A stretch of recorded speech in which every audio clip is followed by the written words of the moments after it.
Hi guys! So, samahan niyo ako mag-prep ng aking lembot.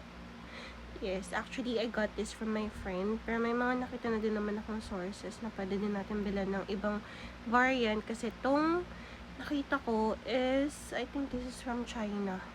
Yung mga generic something. Pero sabi nila, this one is much effective than the others. Or yung, di ba, may Korean na variant. Yun yung gusto ko i-try actually.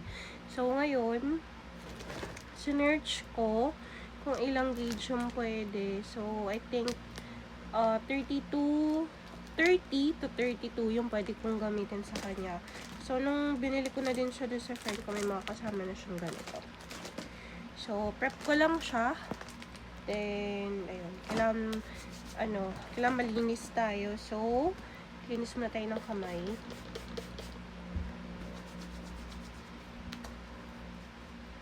Bago ligo naman ako guys. So, I think palinis.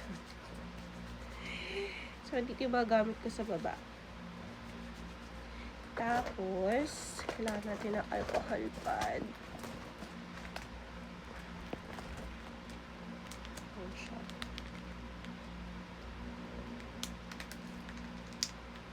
Ayan naman, nakabukas naman po. Tapos, open na natin yung isa. So, yung lembot, guys, is, alam ko, isang gamitan siya. So, itong 10 ml na ito, kailangan maubos natin siya today. Or else, ayun na siya. So, inner to outer ang paglilinis, guys. Inner to outer. Yan, so, linis na siya. Then, cut na natin yung mga syringe.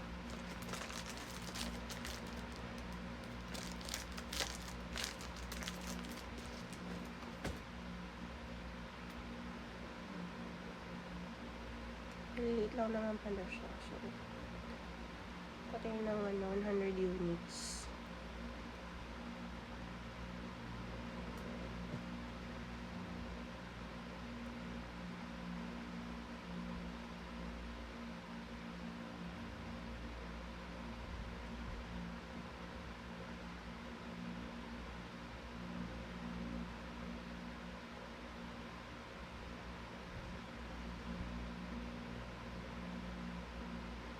Medyo matagal siya kasi may 10 ml pala to guys.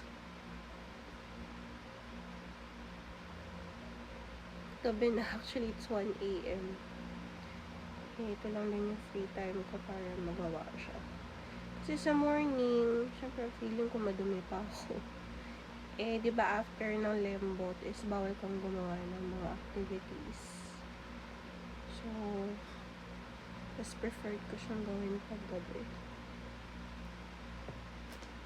Done with the first. Ayan. Set aside muna natin siya. Yung photo ng panibago. So, maubos yung oras ko dito. So, stop ko muna siya habang ginagawa ko. Then, resume ko ulit pag natapos ko na. Binalik ko lang guys. Kasi nasa kalahati pa lang ako. Or hindi pa din nakatapos. So, last syringe. Pero I think magdadagdag tayo kasi ang dami pa niya.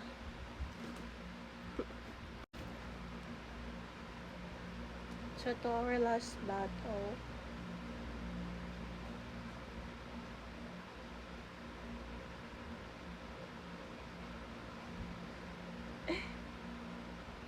So, this is our last battle, guys.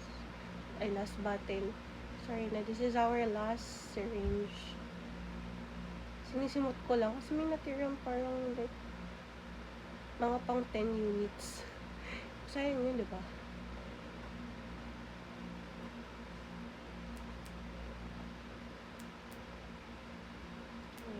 Make sure wala ng bubbles.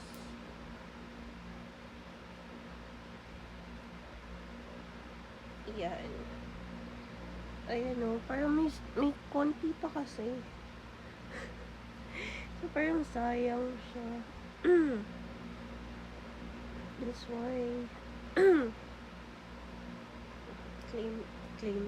Ano pa natin? Sayang.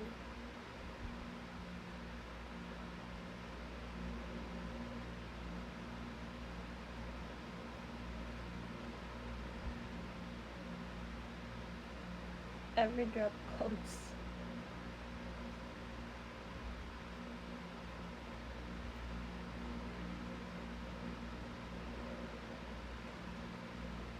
Meron pa din. Wait lang. So, let's try. Malinisan muna natin.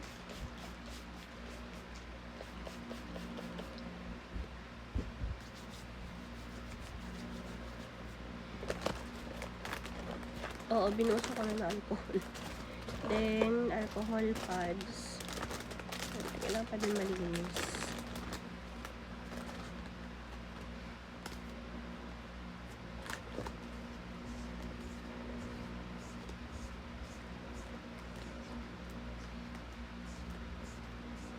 So, sa outer lang tayo mag-i-inject, guys. So, yung technique ko, guys, is nakita ko lang sa TikTok din. So, gamit yung tuhod, press ng ganun yung arm. So, yes, malaking pasok ko. Kaya nga ako maglilembot eh. So, ayan siya. Then, kuha na tayo ng isa. Moment of truth! So, ito na siya, guys. So, yung 10. Magtatato na tayo. So, again, iwas ko lang na onte dahil nangyayari tayo TikTok. So, medyo basa pa. Baka pumasok yung alcohol at mahapdi yun, guys. So, again, ng pagturok daw, as per my researches, is medyo pasubscue, paslant yun, yung word na hinahanap ko. Not like sobrang IM na madiin ganun. Kasi nga, fat lang naman ang ating dinidissolve, hindi yung muscle. So, I think it's tuyo na, hindi ko siya hahawakan. So, diba ito? So, dito lang tayo part na to. There. Ay, basa pa. So, yun. Hintayin ko lang sa konti. So, tuyo na siya, guys. Di na ako naglagay ng kung anik-anik na anesthesia dahil medyo sanay naman ako. So, ayun lang. Try na natin siya.